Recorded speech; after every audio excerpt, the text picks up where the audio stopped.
C'est déjà à l'époque pré-islamique, le prophète lui-même, Muhammad sallallahu alayhi wa alihi, a été victime d'un embargo de la part des koufars, jusqu'à ce qu'il a mangé même des écorces d'arbres. Mais comme il était dans la vérité, il a persévéré dans la vérité, et la vérité a fini par triompher. La seule chose que je puis dire à ce niveau, vous comprenez ce que j'ai toujours dit aux gens. Wallahi, tout enseignement de l'islam constitue un outil pour la conversion de nos musulmans. C'est seulement nous les musulmans, nous ne comprenons pas cela. C'est-à-dire, bien sûr, on peut aujourd'hui étudier les livres des gens du livre, chercher à organiser des débats avec eux, les appeler en utilisant leurs livres pour les convaincre. Mais l'islam contient tout ce qui est nécessaire pour appeler les non-musulmans à l'islam. Tout concourt à la conversion des non-musulmans. Comme l'imam l'a expliqué.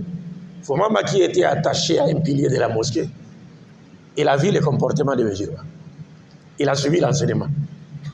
Aujourd'hui, quand on a distribué la nourriture ici, mais s'il y avait des non-musulmans ici, mais ils auraient dit quoi?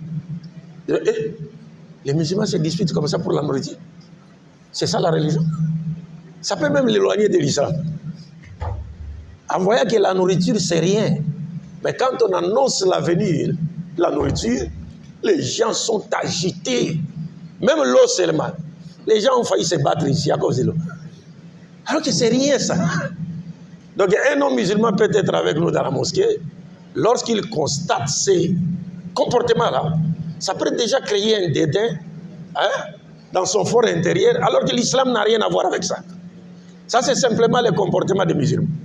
Et il va tomber, il sera victime d'une mauvaise image de l'islam affichée par des musulmans qui se réclament de l'islam, mais qui n'ont rien à voir avec les valeurs spirituelles et morales et positives et très élevées de l'islam. Alors qu'à travers ces valeurs-là, nous pouvons amener beaucoup de personnes à l'islam. J'ai toujours l'habitude de rappeler à mes frères ouest-africains. Vous savez, vos grands-parents étaient ici. Que ce soit ici, que ce soit chez moi en RDC. Toutes les mosquées de la RDC ont été construites par nos vieux pères ouest-africains. Et ils n'avaient pas une grande connaissance de l'islam. Ils n'étaient pas des licenciés ou bien des dakatirs comme aujourd'hui. Non, pas du tout.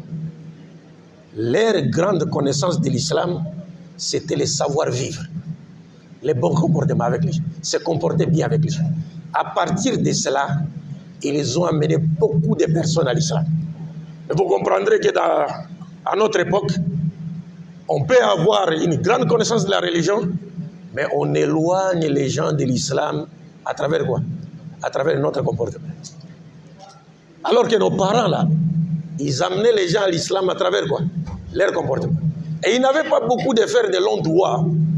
Oh, vous venez, vous faites un long doigt. Non. Il peut y avoir un problème comme ça. Il lit la sourate Ikhlas, ou la sourate Al-Fatiha. Il s'en remet à Dieu. C'est fini. Dieu décante la situation.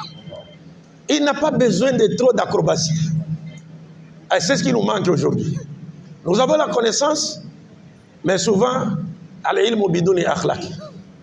Peut-être la connaissance sans akhlaq, la connaissance sans tazkiyatun nafs, sans la purification de l'âme, ainsi de suite.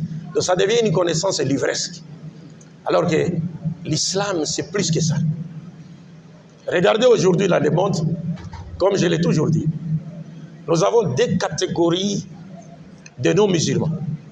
Et ça a commencé à l'époque du prophète. Alayhi salam. Ça continue jusqu'à ce jour.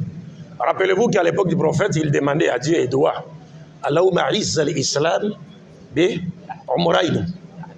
Bi ahadi umrayn. Selon une autre riwaya, il dit Dieu secourt l'islam à travers les deux Omar. Omar ibn Khattab et Amr ibn Hisham, Abu Jahl. Mais on dit Dieu a exaucé sa prière par rapport à Omar ibn Khattab.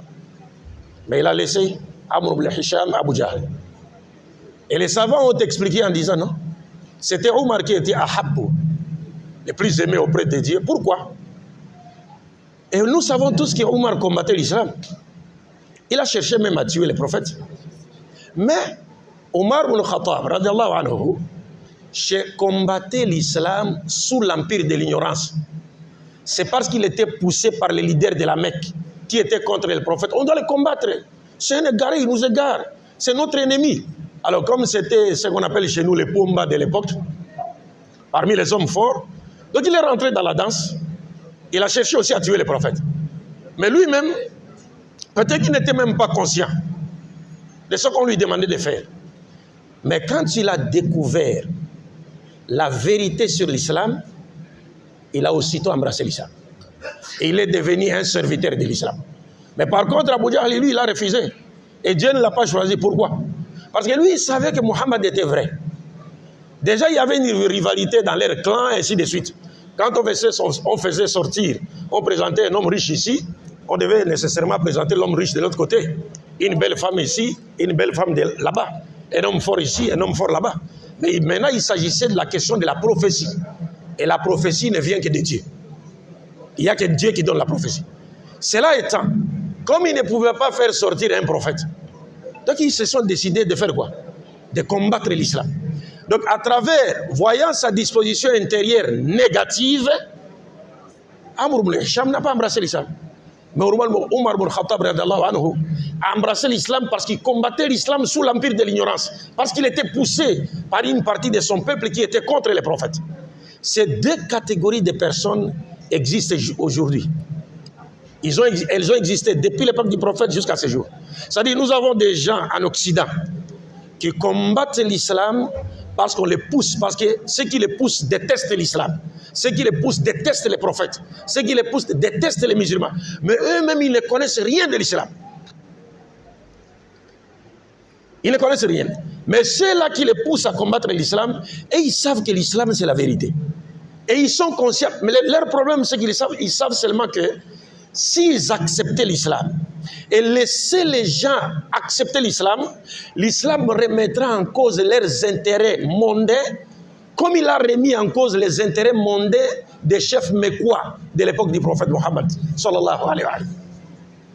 Maintenant, si cette catégorie de personnes existe, nous allons les attirer comme à l'islam. C'est à travers toujours quoi? Les bons comportements. Les bons comportements.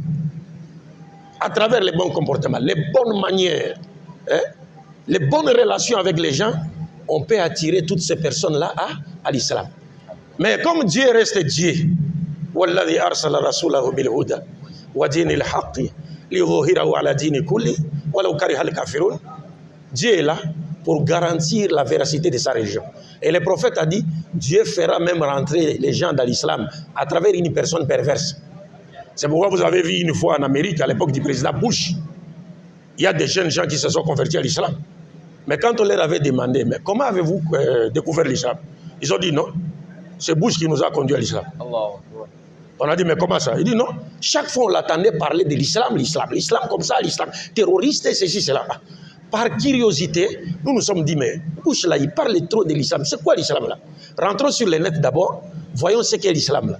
Alors quand ils sont rentrés dans le net, sur le net, Allah les a dirigés à partir de là. Ils sont tombés sur des sites islamiques qui expliquent bien l'islam. Mais comment? C'est ça l'islam? Et lui, il présente cette religion comme une religion de terroristes. Donc ils allons chercher la mosquée. Ils sont partis à la mosquée, ils sont venus et ils ont prononcé leur shahad. Et les musulmans étaient étonnés. Et c'est à l'occasion, quand on leur avait demandé de dire à l'assistance comment ils ont découvert l'islam, ils ont relaté leur histoire et les gens ont confirmé la véracité de la parole du prophète qui a dit Dieu fera rentrer, propager cette religion même par une personne perverse.